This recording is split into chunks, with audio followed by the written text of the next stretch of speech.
जब मेरा बकरा बिकेगा तो मैं डायरेक्ट नरेंद्र मोदी साहब को मैं मैसेज पहुंचाऊंगा कि मैंने एक बकरा 1 करोड़ 1 रुपये में बेचा है। मोदी साहब, आप मैं 50% में गरीब गुरबत आप यानी ज़रूरतमंदों को मैं दे रहा हूँ। क्या मेरे ऊपर भी टैक्स लगेगा? 1 लाख 1 रुपये जो देगा तो मैं उनको दे दूंगा, और वो भी सिर्फ ज़िलहिज्जा भर है। दीन के काम करने के लिए लालच कर रहा हूँ कि मुझे ज़्यादा से ज़्यादा अमाउंट मिले, ज़्यादा से ज़्यादा लोग को मैं मतलब कि वो ताउन कर सकूँ और मेरा भी कुछ भला हो। 50 लाख भी मिला, 60 लाख भी मिला, 70 लाख तक मिला आपको, तो 70 लाख तो मामूली रकम नहीं होती है।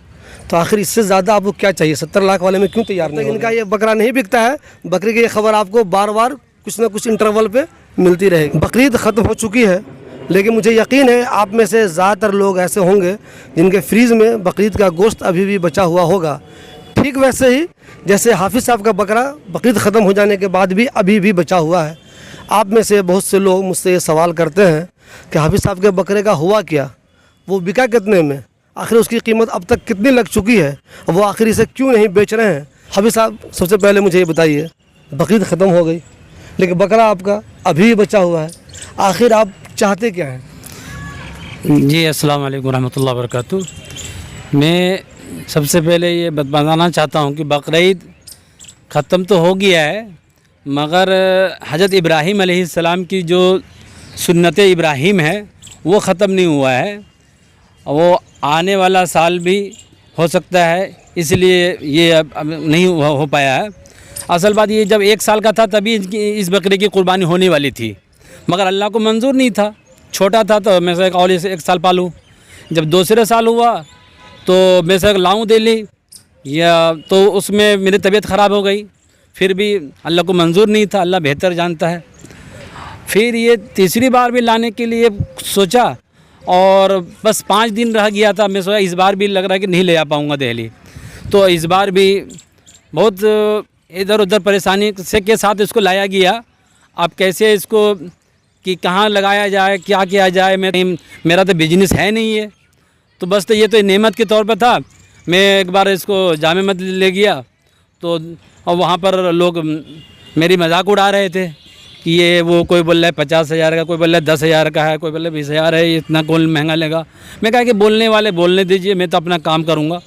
और लोग भीड़ भी लगा लेते थे देखने के लिए, इसका वीडियो भी बनाते थे और भीड़ भी लग जाती थी। मुझे ये बताइए हाफिज़ साहब कि लोग जो कह रहे हैं कहने दीजिए उनको, बकरा आपका है, वो आपकी मर्ज़ी है, आप जैसे बेचें। और जिस तरह आपने बताया कि आपको 50 लाख भी मिला, 60 लाख भी मिला, 70 लाख तक मिला आपको, तो 70 लाख तो मामूली रकम नहीं होती है। तो आखिर इससे ज़्यादा आपको क्या चाहिए? 70 लाख वाले में क्यों तैयार नहीं हो गए आप? अभी ये सवाल का जवाब मैं बाद में दूंगा, मगर मैं सबसे पहले हज़रत इब्राहीम अलैहिस्सलाम के बारे में कुछ बताना चाहता हूँ, ताकि उन्हीं की यादगार में हम कुर्बानी मनाते हैं। तो अल्लाह ताला के बहुत ऊंचे पैमाने के नबी हैं, जिसको 293 समथिंग, मैं एग्जैक्ट नहीं बना सकता हूँ कि इतनी उम्र मिली है, मगर इनकी इतनी उम्र थी, 293 ऐसे कुछ थे। तो और सबसे पहले ये चीज़ लोग हमको, ये हज़रत इब्राहीम अलैहिस्सलाम ने एक बार अल्लाह से कहा, वइज़ क़ाल इब्राहीम रब्बी अरिनी कैफ़ तुह्यिल मौता क़ाल अवलम तुमिन क़ाल बला वलाकिन लियत्मइन्न क़ल्बी क़ाल फ़ख़ुज़ अर्बअतम मिनत-तैर फ़सुरहुन्न इलैका सुम्मा इजअल अला कुल्लि जबलिन मिनहुन्न जुज़अन सुम्मा उदउहुन्न यअतीनका सअया वअलम अन्नल्लाह अज़ीज़ुन हकीम। बस एक आयत है, बस ज़्यादा नहीं बताऊँगा मैं। यह हज़रत इब्राहीम अलैहिस्सलाम का मैसेज पूरी दुनिया में जाए कि अल्लाह ताला से कहा, इसका तर्जुमा ही बताना पड़ेगा। सिर्फ अरबी तो सब भाई समझते नहीं, हिंदुस्तानी भाई बहुत सारे लोग, हम अजमी हैं, तो हम ये कहते हैं कि अल्लाह ताला से इब्राहीम अलैहिस्सलाम ने कहा, ए अल्लाह, तू कैसे कहता है कि मैं ज़िंदा करूँ, मारूँगा फिर ज़िंदा करूँगा, फिर हिसाब किताब लूँगा, तो कैसे करके देखा, मुझे यकीन नहीं होता। तो अल्लाह ताला ने कहा, क़ाल अवलम तुमिन, क्या तुमको ईमान नहीं है? ईमान तो बहुत है, मगर दिल को इत्मीन नहीं। वलाकिन लियत्मइन्न क़ल्बी, मेरे दिल को मुतमईन नहीं है, मैं इत्मीनान नहीं रखता हूँ कि आप मुझे ज़िंदा दोबारा करेंगे। हालांकि कितने, देखिए कितने बड़े ईमान पैमाने के नबी हैं। तो कहे अच्छे ठीक है, 4 परिंदे लाओ, चारों को ज़बह करो और उसका गोश्त तो एक ऐसे मिला लो जैसे ऐसे मिलाते हैं, और फिर चारों को अला कुल्ली जबलिन मिनहुन्न जुज़अन, सब गोश्त को 4 टुकड़े में 4 पहाड़ियों पर रखो और फिर उसको पुकारो तो वो जुड़ के आके तुम्हारे पास आ जाएगा, उड़ने लगेंगे। ऐसा ही हुआ। और तब कहा वाह अलम अल्लाह अज़ीज़, अल्लाह ने कहा मैं जान लो, इब्राहीम अलैहिस्सलाम को अल्लाह ताला ने कहा जान लो मैं बादशाह हूँ, अज़ीज़ हूँ, हिकमत वाला हूँ। तो इस तरह से हद करके हज़रत इब्राहीम अलैहिस्सलाम ने को मुतमईन हो गए और वो इस तरह से अब वो सुन्नत इब्राहीम क़यामत तक के लिए रहेगा। एक मैसेज में इब्राहीम अलैहिस्सलाम के बारे में और छोटे से मैसेज बने पूरी दुनिया के लिए कि हज़रत इब्राहीम अलैहिस्सलाम मेहमान का बहुत खातिर तवाज़ुन करते थे। कभी भी दस्तरखान पे खाना अकेला नहीं खाते थे। कब कोई नहीं होता था तो वो जाते थे रोड पर, सड़क पर, यानी किसी को पकड़ कर लाते थे। तो एक बार ऐसे ही हुआ, कोई नहीं मिला खाने पर का, तो एक 80 साल बूढ़ा उसको नज़र आया, उसको बुला कर दस्तरखान पर लाया और बुला के कहा कि खाइए खाना। उनको कहा कि बिस्मिल्लाह करके खाइए। तो कहा कि मैं तो बिस्मिल्लाह अल्लाह का नाम नहीं लेता हूँ। कहा कि अल्लाह का नाम नहीं लोगे तो फिर तब हम खाना नहीं खिलाएंगे। तो कहा कि तब फिर हम नहीं खिलाएंगे। वो उठ के जाने लगा। तो फरिश्ते आए, कहे कि ए इब्राहीम तुमने मेरे एक बंदे को नाराज़ कर दिया, तुमने उन बंदे को नाराज़ कर दिया, उसको खाना नहीं खिलाया। वो ईमान नहीं था उसके अंदर, ईमान नहीं लाया। मैं 80 साल का हो गया, मैंने खाना खिलाया और तुम एक दिन मेरा नाम नहीं लिया तो खाना नहीं खिलाया। तो ये जाओ जल्दी उसको बुला कर ला खाना खिलाओ। इब्राहीम अलैहिस्सलाम दौड़ते हुए गए और बहुत दूर तक गए, उसको बुला कर ला कर फिर खाना खिलाया। ये एक मैसेज पूरे नहीं, वो आपकी बात ठीक है, जो इस्लाम का मैसेज है, इब्राहीम अलैहिस्सलाम की जो सुन्नत है वो सब बिल्कुल ठीक है। मुझे आप ये बताइए, इसका इब्राहीम अलैहिस्सलाम की सुन्नत से 60 लाख 70 लाख 80 लाख के बकरे का क्या लेना देना है? ये असल बात ये है ना कि ये बकरा जब से मोहम्मद अल्लाह लिखा हुआ मिला था, मेरे 3 साल पहले से एक तमन्ना थी कि सुनता था कि ये बकरा बहुत महंगा बिकता है। तो मैं भी इसी नीयत से रखा था और पहले मैंने नियत किया था कि मैं जितने का भी बिकेगा 25% अल्लाह के नाम पर रखूँगा। मगर जब मैं यहाँ लाया उसको तो मुझे नीयत मेरी बदल गई, क्या कि नहीं अल्लाह रसूल का ज़्यादा हक़ होना चाहिए। तो मैंने 50% किया। अगर मैं चाहता तो कहता कि भाई नहीं मैं 25% भी रखा हूँ। मैंने कहा अल्लाह रसूल का नाम के पर 50 होना चाहिए। अगर मैं कहता हूँ कि ये 50% नहीं और कहूँ कुछ और करूँ कुछ तो नहीं, मैं जो कह रहा हूँ इंशाल्लाह उसको पूरा करूँगा। और अभी भी माशाल्लाह इसके 50-60 देने अभी भी तैयार है। ये तो मैं ये कह रहा हूँ, जब 50 मिल रहा है, एक बकरे का 50 लाख रुपया मिल रहा है, 60 लाख रुपया मिल रहा है, बकरीद भी ख़त्म हो गई है, लोग मुझे फ़ोन करते हैं, बहुत से लोग कमेंट भी करते हैं कि मौलाना साहब पता नहीं कौन सी लालच में पड़े हुए हैं, 1 करोड़ लेंगे, 2 करोड़ लेंगे, कहाँ तक जाएंगे ये। तो ये भी तो एक बात है। ठीक है, सुन्नत इब्राहीम है, बकरा आपका है, मर्ज़ी आपकी है, आप जितना में चाहें बेचें, कोई नहीं बोल सकता है, मर्ज़ी आपकी, चूँकि आपका माल है वो। लेकिन सब लोग ये भी कह रहे हैं अरे लालच भी तो एक बुरी चीज़ होती है। 70 में क्यों नहीं दे दिया उन्होंने, 60 में क्यों नहीं दे दिया उन्होंने? आखिर मौलाना साहब चाहते क्या हैं? जी, लालच को एक हरीस भी कुरान शरीफ में कहा गया है।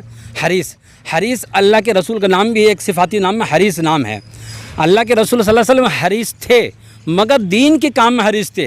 दुनिया की नज़र में दुनिया को हासिल करने के लिए हरीस नहीं थे। इसी तरह मैं दीन के काम करने के लिए लालच कर रहा हूँ कि मुझे ज़्यादा से ज़्यादा अमाउंट मिले, ज़्यादा से ज़्यादा लोग को मैं मतलब कि वो ताउन कर सकूँ और मेरा भी कुछ भला हो सके। मेरा घर भी 25 साल पुराना है, मिट्टी का घर है। अभी मैं अपने घर को भी, कौन नहीं चाहता कि मेरे पास घर नहीं हो।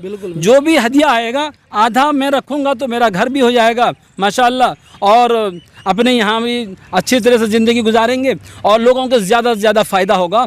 इसलिए मैं सोच रहा हूँ कि ज़्यादा से ज़्यादा इसको इसमें अगर अभी नहीं हो तो अगले साल इंशाल्लाह इसका डबल होगा आएगा। देखिए उम्मीद है मुझे। देखिए मेरी ख्वाहिश है, मेरी दुआ आपके साथ है कि आपका ये बकरा बहुत महंगा बिके, बहुत पैसे में बिके। लेकिन मेरा ये कहना है कि क्या कभी आपको ये डर नहीं सताता, चूँकि आपका ये बकरा वायरल हो चुका है, अब बहुत सारी दुनिया में लोग जान गए इस बकरे के बारे में, आपको जान गए लोग, तो कभी आपको ये ख़तरा महसूस नहीं होता कि नौज़ बिल्लाह कोई नुकसान ना हो जाए, कोई इसके पीछे ना लग जाए, कोई मसला ना पैदा हो जाए? ये कभी डर नहीं लगता आपको कि यार जो मिल रहा है ले लो, ख़त्म करो मामला? बहुत लोग का ऐसे ही बोलते हैं कि कितने में फ़ोन आते हैं मेरे अपने दोस्त अहबाब का, जरा जो मिल रहा है भाई, जो हाथ वही साथ, जो मिल रहा है ले लो। मैं कहा कि देखिए इज़्ज़त, ज़िल्लत, शोहरत, मुल्क बादशाहियत सब अल्लाह। कुलिल्लाहुम्मा मालिकल मुल्क तुतिल मुल्क मन तशा व तंज़िउल मुल्क मिम्मन तशा व तुइज़्ज़ु मन तशा व तुज़िल्लु मन तशा बियदिकल खैर इन्नका अला कुल्लि शैइन क़दीर इन्नल्लाह यरज़ुक़ु मन यशा बिग़ैरि हिसाब वलिल्लाहिल इज़्ज़तु वलि रसूलिहि वलिल मुमिनीन। ये कहते हैं कि सब चीज़ का अल्लाह ही के इसमें है। अल्लाह ही जो चीज़ नफ़ा नुकसान सब अल्लाह ही करने वाला है। मेरी जान की भी हिफाजत वही करने वाला। कोई कहेगा जान का हमला कर देगा, तो ये कुछ नहीं है। ये अल्लाह। अभी मुझे ये बताइए, अभी मैं आपसे ये पूछूं, फ़िलहाल आज अगर कोई आदमी उससे आपसे ये बकरा चाहे तो आज कितने में देंगे उसको आप? देखिए, मैं एक आपको लेटर लिख के भेजा था। मैं तो अभी इंटरव्यू देने नहीं चाह रहा था, मैं नाम लेटर भी लिख के भेज दिया कि लोगों के सवाल का जवाब दे दें, मगर आप बोले कि नहीं आप ऐसे सही नहीं होगा, इंटरव्यू देना पड़ेगा आपको। मैं कहा कि मैं अभी जो मैंने लास्ट मेरा ये लगा था बोली, महाराष्ट्र के भाई ने लगाया था 70 लाख। अभी भी मैंने लेटर लिखा है कि 70 लाख 1 रुपये जो देगा तो मैं उनको दे दूंगा, और वो भी सिर्फ ज़िलहिज्जा भर है। 70 लाख 1 रुपये से लेकर 1 करोड़ 1 रुपये तक हदिया ज़िलहिज्जा भर है। ये सिर्फ मुसलमान भाइयों के लिए है, इसलिए कि हज का महीना चल रहा है। और इसके बाद मुहर्रमुल हराम के बाद इसका 1 करोड़ 1 रुपये से हदिया शुरू होगा, अनलिमिटेड होगा, हर मज़हब के लिए होगा। लेकिन मुझे एक चीज़ बताइए, दूसरे मज़हब का आदमी क्यों लेगा ये? आजकल तो वैसी नफरत चल रही है हिंदू मुसलमानों में या सब में। बहुत से लोग अच्छे भी हैं, नो डाउट, अच्छे लोग बहुत ज़्यादा हैं, लेकिन बहुत से लोग नफरत भी करते हैं। तो मोहम्मद लिखा हुआ बकरा भला कोई हिंदू या भला कोई क्रिश्चियन 1 करोड़ में क्यों खरीदेगा? देखिए बकरा न हिंदू भी पालते हैं, मुसलमान भी पालते हैं, सिख भी पालते हैं, ईसाई भी पालते हैं। बकरा में कोई इशू नहीं है हिंदू मुसलमान का। अभी एक हिंदू भाई बकरा बेच रहे थे 6 लाख का, और वो बोल रहे थे अल्लाह लिखा हुआ है, अगर कोई इसको कुर्बानी नहीं करेगा, सिर्फ लेके और पालेगा, मैं 3 लाख में दे दूंगा। तो हिंदू भाई के पास भी अल्लाह का बकरा है। इसी तरह अगर कोई हिंदू भाई भी हमारा बकरा, ईसाई भाई, क्रिश्चियन भाई भी लेना चाहे कि अल्लाह मोहम्मद लिखा हुआ है, या अल्लाह को सबको अल्लाह ही ने पैदा किया, सब अल्लाह मानता है। अगर कोई किसी हिंदू भाई और क्रिश्चियन ईसाई भाई से पूछो कि तुमको पैदा किसने किया, वो कहे ऊपर वाला, अर्रहमान अलल अर्श इस्तवा, रहमान का आसमान में है। तो ये हिंदू मुसलमान ये ऐसा कुछ नहीं है, इसमें बकरे में हिंदू मुसलमान का कुछ ये नहीं है। मुझे बताइए, अभी मैं 50 लाख रुपए वाला एक बंदा दिला दूं आपको कि मौलाना साहब दे दीजिए, एक बंदा है मेरे पास, वही पैसा दे देगा आपको, दे दीजिए, क्या आप देंगे 50 लाख में? 50 लाख वाले 2 बंदे ऑलरेडी मेरे पास है। एक सुखदेव बिहार में भी भाई साहब बोले थे, कल भी बोले थे, और 50 लाख का अभी और एक आया था। नहीं देंगे 50 के, हम 70 लाख से ऊपर जाएगा 1 रुपये, 70 लाख 1 रुपये देगा, उसी को देंगे। देखिए भाई, मौलाना साहब ने बहुत सी चीज़ें वाज़ेह कर दी हैं, आप लोगों को अब तक समझ में आ गया होगा। बहुत से लोग मुझसे सवाल कर रहे थे, बहुत से लोग कमेंट कर रहे थे। इसमें कोई दो राय नहीं है कि बकरा मौलाना साहब का अपना है, हाफिज़ साहब का अपना बकरा है। हमारी मर्ज़ी नहीं चलेगी, आपकी मर्ज़ी भी नहीं चलेगी, मर्ज़ी इनकी चलेगी। जो लोग अपना फ्लैट बनाते हैं 50 लाख का बेचते हैं 1 करोड़ में, तो वहाँ उनकी मर्ज़ी चलती है। उसी तरह चूँकि ये बकरा इनका है तो मर्ज़ी इनकी ही चलेगी। अलबत्ता बहुत से लोग तरह तरह की बातें करते हैं कि ये गलत कर रहे हैं, इस्लाम के ख़िलाफ़ कर रहे हैं, इस्लाम में जायज़ नहीं है। तो इसे मैं कुछ नहीं कह सकता, चूँकि मेरी सॉलिड जानकारी इस ताल्लुक़ से नहीं है। बस मैं यही दुआ करूँगा कि हाफिज़ साहब का बकरा सही कीमत में निकल जाए। और इनकी जो प्लानिंग है, कुछ प्लानिंग तो इनकी बहुत नेक है कि आधा पैसा मैं तकसीम करूँगा, सही कामों में, गरीबों में लगाऊँगा, अच्छे अच्छे काम में लगाऊँगा, ज़रूरतमंद लड़कियों की शादी करवाऊँगा उससे। इसलिए इनकी नीयत जो अब तक, जैसा वो बोलते हैं, खुद माइक के सामने बोला इन्होंने, बेरोज़गार को रोज़गार दिलाएंगे। ये जो माइक्रो लेंडिंग होती है, कर्ज छोटे छोटे देते हैं लोग, वो काम ये करना चाहते हैं। इनकी नीयत साफ़ है। इस नीयत की वजह से मैं चाहता हूं कि इनका बकरा सही रेट में मिल जाए। बाकी इनकी नीयत क्या है, साफ साफ मैंने इनका इंटरव्यू कर लिया, आप लोगों को समझ में आ गया होगा ये चाहते क्या है एक्चुअल में। एक बार और बोलना चाहते हैं कि मैं, आप जब भी इंटरव्यू लेते हैं मेरा, अब मुझे आप मौलाना साहब बुलाते हैं, आपको नॉलेज नहीं है कि मैं मौलाना साहब हूँ, तो आपको जब पता नहीं होता किसी को कि मौलाना साहब है, मौलाना साहब की पढ़ाई अलग होती है, हाफिज़ साहब अलग होते हैं और मुफ्ती साहब अलग होते हैं। यहाँ 2 दाढ़ी टोपी लगा लिए तो वो मौलाना ही नहीं हो गए। आप बराए मेहरबानी मुझे मौलाना ने कहा, मैं हाफिज़ और कारी हूँ, माशाल्लाह तालिब इल्म में भी हूँ, तो मौलाना साहब मैं नहीं हूँ। इसलिए कि मौलाना की बदनामी नहीं करना चाहते हैं। लोग कमेंट करते हैं कि मौलाना साहब लालची है, मौलाना साहब तो ये है, मौलाना साहब तो वो है। हमारे जितने भी मौलाना, बड़े बड़े मौलाना साहब हैं, हम उनकी बदनामी नहीं चाहते हैं। मैं हाफिज़ कुरान हूँ, माशाल्लाह बाअमल हूँ, बेअमल नहीं हूँ। एक हाफिज़ की भी 3 कैटेगरी होती है। एक तो होते हैं कि सिर्फ रमज़ान में पढ़ के सुनाते हैं। एक होता है कि बिरयानी खाने वाला आधा हिफ्ज़ क्या छोड़ दिया, अपने लाइन में लग गए। एक होता मैदानी, जो तराबी भी पढ़ाते हो, बच्चों को भी पढ़ाते हो, इसी लाइन में रहते हो। इस तरह के भी मौलाना में ये कई कैटेगरी होती है। मौलाना में क्या होता है, आधा पढ़ा छोड़ दिया, अटकटुआ मौलाना कहते हैं उसको। अब पूरा बल सलाहियत वाले मौलाना नहीं। इसमें क्या होता है कि कोई ऐसा गलत काम करता है तो पूरे यानी कि पूरे आलम उलमा को बदनामी जाती है। कोई ऐसा मैसेज मुझे मौलाना कह कर नहीं करे, आप भी न्यूज़ में दे मौलाना मुझे नहीं कहे, बारह हाफिज़ सालिक कह के बुलाइए, हाफिज़ ही। और हाफिज़ नाम मोहम्मद सल्लल्लाहु अलैहि वसल्लम का भी हाफिज़ है। हाफिज़ का माने हिफाजत करने वाला, कुरान की हिफाजत करने वाला। ये बकरा इनका है तो इनकी मर्ज़ी से बिकेगा। बहुत से लोग मुझे बार बार कह रहे हैं ये कि आखिर इस बकरे की खबर कब तक दिखाते रहेंगे आप। तो आज मैं फिर आपसे कह रहा हूँ, जब तक इनका ये बकरा बिकेगा नहीं, ये खबर मैं दिखाता रहूँगा। मौलाना जब आखिरी बार ये बकरा बेच देंगे तो मैं इनका इंटरव्यू करूँगा फिर कि आखिर बकरे आपने कितने में बेचा अपना ये। और अगर बीच में कोई नई बात हो गई तो भी मैं बकरे की खबर दिखाऊंगा, चाहे आप लोग नाराज़ होइए या खुश होइए। लेकिन मज़ा तब आता जब ये राज बताते हमको, ये नाम नहीं बताते। ये 50 लाख वाले का अगर ये नाम बता दें, 60 लाख वाले का नाम बता दें तो इंटरव्यू में और ज़्यादा मज़ा आ जाएगा। लेकिन वो भी एक ठीक तरीका है, नाम नहीं जाहिर करना चाहिए कौन लोग ख़रीदने वाले हैं। बहुत से लोग तरह तरह की बातें सोचेंगे उनके बारे में, लेकिन इनके पास ख़रीदार है। अभी भी आपके सामने कह रहे हैं कि इनके पास ख़रीदार है। 70 लाख वाले ख़रीदार भी थे, अब ये 1 करोड़ 1 वाले ख़रीदार भी तलाश लेंगे कहीं ना कहीं से। और उम्मीद है कि इनका ये बकरा बिक ही जाएगा। जब तक इनका ये बकरा नहीं बिकता है, बकरी की ये खबर आपको बार बार कुछ ना कुछ इंटरवल पे मिलती रहे। लोग बोलते हैं कि अरे लेग दान का अभी कर लीजिए, नहीं तो बाद में इनकम टैक्स वाले को पता चल जाएगा, छापामारी हो जाएगा, ये हो जाएगा।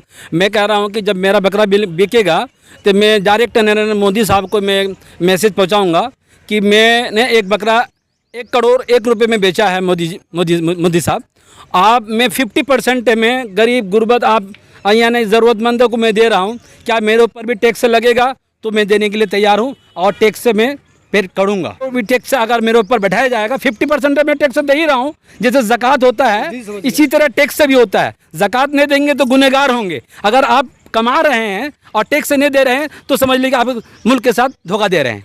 3 चीज़ के लिए हमेशा लड़ना चाहिए, एक हक़ के लिए, एक वतन के लिए, एक इज़्ज़त के लिए।